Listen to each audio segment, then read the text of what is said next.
Chapter 39. Something far away turns its head.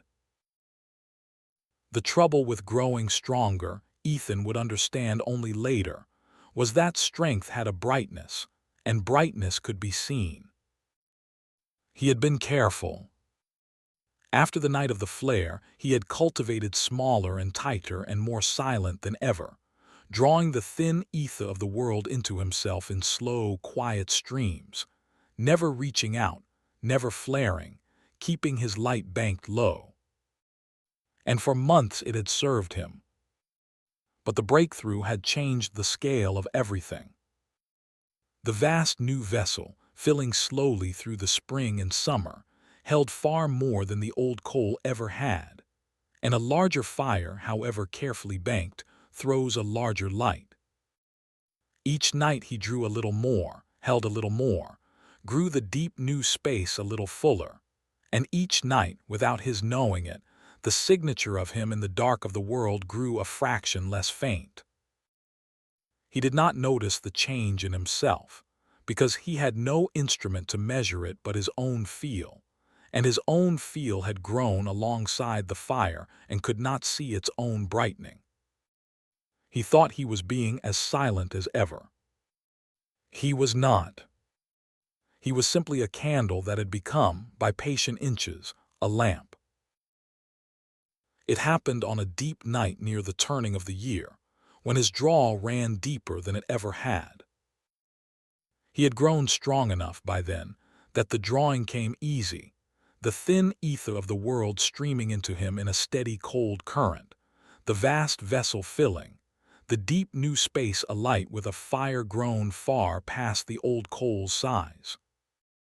And that night, strong and unguarded, lost in the work, Ethan reached a little further into the world's haze than he had meant to, drew a little deeper, opened himself a little wider to the cold, clear current, and for one instant at the height of the draw, the fire in him shone. Not a flare. He did not reach outward. He had learned that lesson on the road and kept it. But a banked fire grown large enough will glow through its own shutters, and for one instant, at the peak of the deepest draw of his second life, the light of Ethan Cole shone out into the dark of the world brighter than it ever had, a spark of true power, burning in a small body in a small room, on an earth that was not supposed to hold such a thing for another 28 years. And far out past the edge of the world, the vast presence stirred.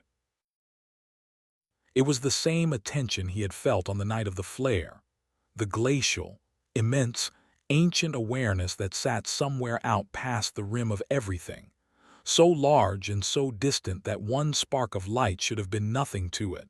Beneath its notice, a match struck in a village far below a mountain. On the night of the flare it had begun to turn toward him, and then, too brief, too small, too quickly hidden, had turned away. This time it did not turn away. Ethan felt it the instant the draw peaked, felt his light shine, felt the glacial attention out in the dark catch it, felt the unbearable weight of that ancient awareness begin, slowly, to swing toward the place where he burned. And he did what he had done before, slammed the fire shut, crushed the light down to nothing, went dark and silent and still, hiding the way a small thing hides when a vast shadow crosses the grass. He held himself dark and breathless and waited, every cell straining, for the attention to lose him in the dark as it had the first time, to slow and stop, and turn indifferently away. It did not stop. It did not turn away. The fire was hidden now. Ethan had snuffed his light the instant he felt the attention catch, but it was too late. The presence had not merely brushed a vanishing spark this time. It had seen a true fire, a real and growing power, burning where no power should be, and a fire seen once cannot be unseen by snuffing it. The glacial attention, having found him, did not lose him in the dark. It simply held, vast and patient and certain, on the place where the light had been. And then, With the slow, inexorable weight of something that has all the time in the world, it began to come. Ethan lay frozen in the dark for a long time after, and the cold that filled him had nothing to do with the spent vessel. He had been found. Not by a teacher, not by a doctor, not by Ms. Aldridge or a neighbor or any of the small watchers he had spent his life hiding from. By that, the vast ancient presence out past the edge of the world, the thing connected somehow to the cold place without stars and the voice that had said again, the thing he had spent his whole second life telling himself was too large and too distant ever to be troubled by one small boy. He had been wrong. He had grown bright enough at last to be seen by it, and it had seen him, and this time it had not looked away. Somewhere out in the immeasurable dark, something that should not have cared had turned its head toward Ethan Cole and begun, slowly, to move. He did not know what it was. He did not know what it wanted. He did not know how long it would take to come, or what coming even meant for a thing that vast and that far. He knew only that the long, lonely, perfect solitude of his second life, the buried man, the secret fire, the comfort that nobody knew, was over. He was not alone in the dark anymore.